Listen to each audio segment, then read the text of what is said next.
오늘 우리가 함께 읽을 사무엘하 9장의 내용은 여러분들이 한 번쯤은 들어보셨을 법한 이름이 등장합니다. 바로 무비보셋이죠.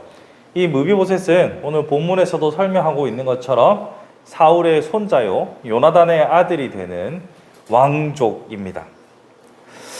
이 다윗이 그 요나단과의 사랑을 기억하여 그의 자식 살아남은 후손들을 찾기 시작했습니다. 그리고 그에게 은총을 베풀겠다라고 선언하죠. 그렇게 수소문한 결과 이 무비보셋을 찾아내게 됩니다. 그리고 다윗은 이 무비보셋을 받아들이게 되죠. 이러한 다윗이 무비보셋을 수용하는 과정 혹은 받아들이고 그의 그 이전의 영광을 회복시키는 장면을 보시면 여러 가지 생각들이 들 수 있습니다. 그러니까 해석이 다양하게 될 수가 있는데요. 조금 뭐라고 할까요? 세속적으로 혹은 조금 거칠게 해석을 한다고 하면 정치적 화합을 위한 어떤 액션이나 퍼포먼스로 우리가 볼 수도 있습니다. 자, 무슨 말인고 하면 다윗은 어쨌거나 쿠데타 아닌 쿠데타로 그 이전 왕조를 뒤집고 역성 왕조가 된 거지 않습니까? 성을 바꾼. 그러니까 뭐 우리로 치면 김씨 집안에서 이씨 집안으로 넘어간 거지 않습니까? 그렇게 되다 보니까 그 이전의 세력들은 언제나 위험 요소일 수 있습니다.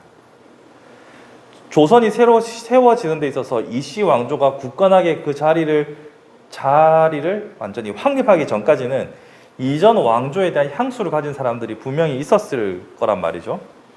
마찬가지로 다윗이 왕위에 올랐고 온 이스라엘의 왕으로 등극했고 이제 정복 전쟁을 통해서 저번 시간에 우리가 봤던 것처럼 정복 전쟁을 통해서 영토도 확장하고 모든 것이 다 잘 되어 간다고 한다 하더라도 지지율 100%가 어디 있습니까? 아무리 잘한다고 해도 이전에 사울 왕조를 그리워하는 사람들은 분명히 있죠. 그래서 처음 다윗이 사울이 죽고 난 뒤에 바로 통일 왕국의 왕이 되지 못하고 7년 반 동안 헤브론에 있었던 것은 사울을 추종하던 세력들이 그 사울 왕가를 중심으로 다시 재건하려고 했던 그 움직임이 있었기 때문이죠. 그런 차원에서 지금 사울의 혈통인 무비보셋을 수용하는 것은 어떤 정치적 화합의 한 퍼포먼스로 우리가 해석할 수도 있습니다. 충분히 그럴 수 있죠. 그리고 또 나중에 여러분들이 좀 더 역사서가 진행되다 보면 다윗이 여기 예루살렘에서 다스리고 그 다음 솔로몬이 다스리고 나서 나라가 분열되는 것을 보게 됩니다. 그러니까 오늘 이 본문으로부터 한 약 80년이 지나고 나면 나라가 분리돼요. 그 분리될 때 사람들은 언제까지 우리가 유다 지파에 뒤치다거리를 할 거냐, 우리끼리 독립하자 라고 해서 북이스라엘이 만들어져요. 그런 의미에서 보면 이 정치적 분열의 위험 요소는 항상 상존해 있었어요. 그러니까 다윗의 입장에서 무비보셋을 수용하는 것은 매우 현명한 정치적인 신의 한 수가 될 수도 있는 겁니다. 그런데 우리는 그렇게만 볼 수는 없지 않습니까? 성경을 하나님께서 그런 정치적인 고단수들로 우리를 만들기 위해서 성경을 주신 게 아니잖아요. 그럼 하나님께서 뭐 때문에 이 본문을 우리에게 보여주시는 걸까? 그래서 첫 번째 해석은 정치적인 역학관계로 해석해봤고 두 번째는 이렇게 해석할 수 있습니다. 하나님의 뜻을 지금 다윗이 실현하고 있다라는 차원에서 주목해 볼 필요가 있습니다. 정확하게 하나님의 사랑이 어떤 것인지를 지금 다윗이 보여주고 있는 거죠. 비록 이전 왕가의 후손이기 때문에 정치적인 위험 요소를 분명히 안고 있지만 반역의 불씨고 또 뭐 원수 사울의 씨앗이지 않습니까? 그럼에도 불구하고 그는 요나단과의 관계를 기억하며 어떻게 보면 원수인 집안의 자식을 사랑하는 예수님께서 말씀하셨던 원수를 사랑하라고 하신 예수님의 명령을 직접적으로 우리에게 보여주고 있는 겁니다. 하나님의 뜻이 어떻게 실현되는지를 우리에게 보여주고 있는 본문이라는 것이죠. 자, 그렇게 생각해 보면 이 다윗의 관점도 중요하지만 이 무비보셋의 시선으로 이 본문을 보는 것도 매우 중요하다고 생각합니다. 왜냐하면 다윗은 하나님의 사랑을 적극적으로 실천하고 있는 한 주체로 우리가 이미 잘 알고 있지만, 또 시각을 돌려서 무비보셋의 관점으로 보면 이게 조금 상당히 불안하고 어색한 상황일 수도 있거든요. 그래서 무비보셋도 다윗 앞에 갔을 때 자신을 스스로 종이다라고 얘기했고, 나에게 왜 이렇게 은혜를 베푸는지도 물어봅니다. 그럼에도 불구하고 무비보셋은 그 왕가의 한 일원으로 인정받아 다윗의 식탁에 오르게 되는 거죠. 식탁에 오른다는 건 정말 중요한 의미입니다. 우리도 식구라고 할 때 음식을 같이 먹는 사람들의 모임을 식구라고 하잖아요. 가족이라고 하잖아요. 그 식사의 자리에 함께 동참한다는 것은 매우 매우 중요한 의미입니다. 무비보셋이 다윗 앞에 이렇게 서게 된 겁니다.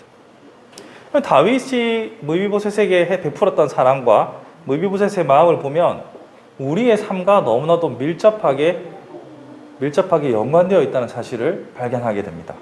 여러분 잘 보십시오.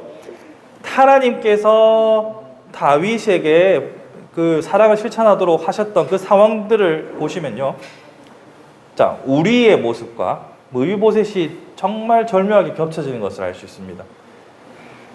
무비보셋은 이유가 어찌됐든 본인의 의지와 상관없이 다윗과 원수 집안인 것은 맞습니다. 그럼에도 불구하고 다윗이 불렀을 때 그의 마음이 어땠을까요? 두려운 마음과 도대체 이게 뭐지? 이거 불러놓고 나를 더 괴롭히는 거 아닐까? 이거 겉은 명분은 그럴싸한데 나를 더 힘들게 하는 건 아닐까? 두려운 마음이 들 수도 있겠죠. 두려울 수밖에 없죠. 자신도 압니다. 자기가 이 반역의 불씨가 될 수 있다는 것을, 그리고 자신의 아버지와 할아버지를 추종하는 세력들이 있다는 걸 자신도 알 겁니다. 그럼에도 불구하고 오늘 보면은 거기다가 무비보셋이 자식이 있다고 했잖아요. 어느 정도 성장한 성인입니다. 애가 아니에요. 자기도 자기 위치와 자기가 이 나라에서 어떤 의미인지 압니다. 그런 다윗이 지금 불러서 하는 행동들 하나하나가 두려울 수밖에 없어요. 그럼에도 불구하고 다윗은 하나님의 사랑을 실천하는 것을 보여줍니다. 그때 무비보셋은 참으로 마음에 평안을 얻을 수 있었겠죠. 이 무비보셋과 우리가 왜 묘하게 겹치냐 하면, 우리도 하나님 앞에 설 때 그런 두려운 마음으로 갈 때가 참 많아요. 왜냐하면 무비보셋이 다윗의 집안과 원수가 됐던 것처럼 우리도 죄로 말미암아서 하나님과 원수가 되어버렸기 때문입니다. 물론 우리가 회개를 통하여서 하나님께 용서를 받지만 우리는 다시 원수의 위치로 끊임없이 회귀하지 않습니까? 끊임없이 죄의 구렁텅이에 빠져서 원수된 자에서 화목된 자로 갔다가 다시 또 원수된 자로 갔다가 회개를 통해서 다시 화목으로 들어가고, 이걸 계속 반복하는 사람들이란 말이죠. 그러니 원수의 위치에 한 번씩 들릴 때마다 우리는 하나님 앞에 설 때 무비보셋이 가졌던 그런 두려움으로 우리는 하나님을 마주하는 순간들이 분명히 온다는 거죠. 근데 하나님께서는 지금 다윗을 통해서 나의 사랑은 이러하다는 걸 우리에게 지금 보여주고 계시는 겁니다. 즉 하나님께서는 다윗이 무비보셋에게 베풀었던 그 사랑을 통해서 너희들이 비록 나의 원수가 된다 할지라도 나는 너희를 향하여서 은총을 베풀겠다라고 다윗을 통해 보여주고 계시는 겁니다. 그래서 9장 전반부에 보시면 은총이 계속 나와요. 9장 1절에서 내가 그 사람에게 은총을 베풀리라 라고 말하죠. 또 은총이 계속해서 반복해서 나타납니다. 이 은총은 우리가 헤세드라는, 많이 들어보셨을 수도 있고 낯설 수도 있는데, 헤세드란 말로도 표현이 되는데, 이건 하나님의 은혜를 받았다, 하나님의 사랑을 입었다, 은총을 입었다, 도움을 받았다, 관용을 받았다, 이런 모든 의미에서 두루두루 사용되는 이 용어인데요. 하나님께서 우리를 사랑하는 방식을 지금 다윗과 무비보셋의 관계를 통해서 지금 우리에게 보여주고 계시는 겁니다. 즉 원수의 상태에 있을지라도 그 요나단을 기억하여 무비보셋을 수용하고 사랑하셨던 것처럼 하나님께서도 예수 그리스도를 기억하여 우리를 사랑하고 용서하신다는 거죠. 단순히 그냥 용서할게, 그게 아닙니다. 오늘 보시면 그 시바를 불러가지고 그에 속한 것을 다 돌려주라고 말하면서 그의 땅과 그리고 그 모든 것들을 주인에게 돌려보내라고 합니다. 10절을 보십시오. 내 종들을 그를 위하여 땅을 갈고 거두어 내 주인의 아들에게 양식을 대주어 먹게 하라. 여러분, 땅을 확보한다는 것은 단순히 그냥 땅 몇 마지기 얻었다 이런 의미가 아닙니다. 농경이 중심된 사회에서 땅을 얻었다는 것은 오늘날로 치면 회사 하나를 준 거예요. 회사 하나를 줬다는 건 새로운 힘을 실어줬다는 거죠. 원수의 아들인데. 하나님께서 사랑하시는 방식이 이와 같다는 것을 오늘 본문은 보여줍니다.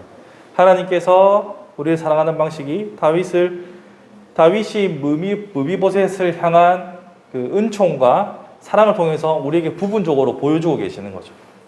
그런 의미에서 우리는 하나님 앞에 설 때 때로는 두려운 마음으로 설 때도 있어요. 하나님, 내 같은 게 참 염치불구하고 또 이렇게 섰습니다. 이렇게 하는 기도를 하실 때가 있잖아요. 두려운 마음을 가질 수 있어요.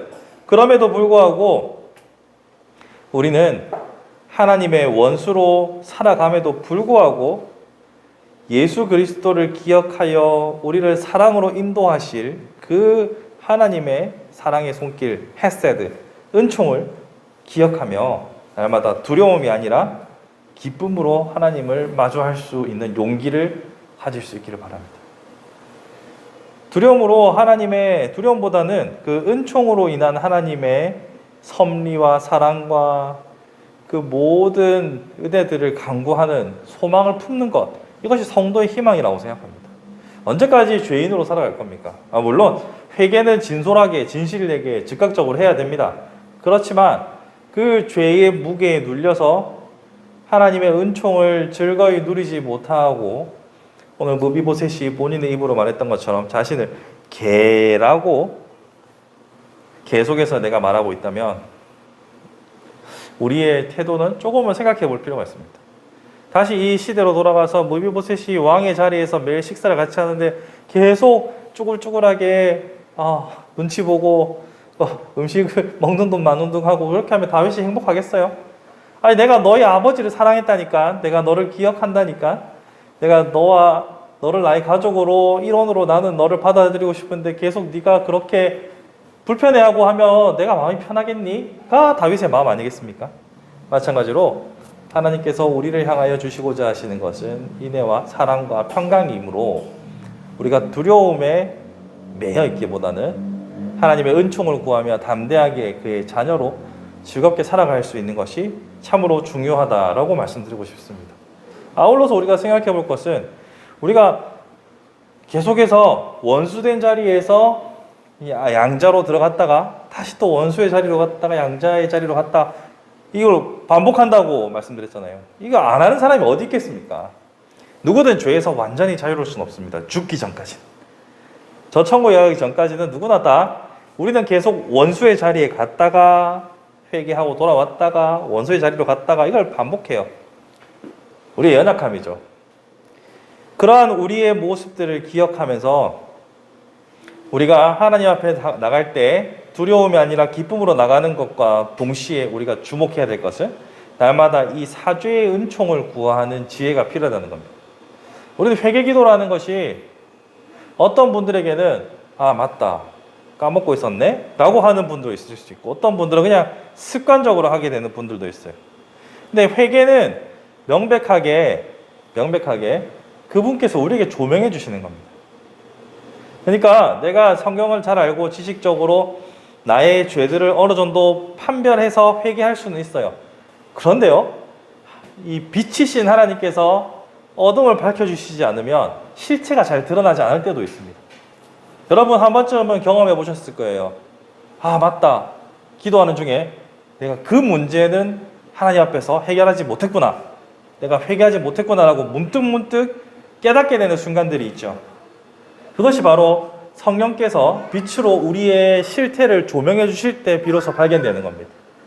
그러므로 우리가 원수의 자리에서 양자의 자리로 늘 반복하는 가운데서 즉각적으로 기쁨으로 하나님과 대면할 수 있는 가장 중요한 길은 회개고, 그 회개를 정말로 궁극적으로 가능하게 하시는 그 성령님의 도움을 구해야 합니다. 성령님, 내가 미처 깨닫지 못했던 나의 죄악들과 연약함들과 나의 잘못들을 깨닫게 하옵소서. 그 죄의 문제를 해결하여 원수의 자리가 아니라 양자의 자리로 들어설 수 있도록 날마다 나를 밝혀 보여주십시오. 이런 기도가 참으로 중요합니다. 우리 이거를 우리 회개의 영이라고 보통 많이 표현하지 않습니까? 회개의 영을 부어주십시오. 우리는 우리 자신을 스스로가 잘 아는 것 같지만 잘 몰라요. 그래서 남이 얘기해 주는 것도 들을 때도 있고 안 들을 때도 있고, 성령께서 말씀해 주시는 그 음성에 귀를 기울여서 우리 자신을 정확하게 판단하고 정확하게 원수의 자리에서 떠나는 것이 중요합니다. 말씀을 정리해 볼까요? 하나님께서는 다윗이 무비보셋을 수용하는 모습을 통해서 하나님이 우리를 어떤 방식으로 사랑하시는지를 부분적으로 보여주셨습니다. 100% 완전한 건 아니에요. 그렇지만 하나님께서 어느 정도 보여주셨어요. 그리고 무비보셋의 입장도 우리가 살펴봤어요. 그러므로 우리는 그 사랑하시는 하나님의 사랑을 믿고 두려움보다는 기쁨으로 하나님 앞에 나가는 태도가 중요하고요. 두 번째는 그 하나님 앞에 설 수 있도록 원수의 자리에 머물러 있지 않도록 성령님의 도우심, 즉 회개의 영을 구하는 지혜가 필요하다는 겁니다. 그렇게 회개의 영을 구하여서 날마다 우리의 죄를 돌아보고 원수의 자리를 떠남으로 하나님과 날마다 기쁨의 교제를 누릴 뿐만 아니라 헤세드, 은총을 받아 누림으로 영과 육의 풍요로운 하나님의 복이 넘쳐나는 저와 여러분의 삶이 되기를 간절히 바라봅니다. 기도하겠습니다. 하나님 감사합니다. 다윗이 무비보셋을 사랑하는 그 모습을 통하여서 하나님께서도 우리를 향하여 그렇게 사랑하실 줄을 오늘도 확신합니다. 하나님, 두려움 없이 기쁨으로 하나님 앞에 설 수 있도록 우리의 마음을 주장하여 주시고, 또한 하나님 앞에 거룩한 모습으로 설 수 있도록 우리의 모든 죄악들을 말끔히 씻어 주옵소서. 예수 그리스도의 보혈로 우리를 새롭게 하시고 성령 하나님의 조명하심으로 우리의 죄악들을 낱낱이 살펴볼 수 있는 지혜를 허락하여 주옵소서. 그리하여서 날마다 하나님과 동행하며 하나님께서 베풀어 주시는 헤세드, 은총을 맛보는 복된 삶 되도록 자란 성도들을 인도하여 주옵소서. 감사드립니다. 예수 그리스도 이름으로 기도합니다. 아멘.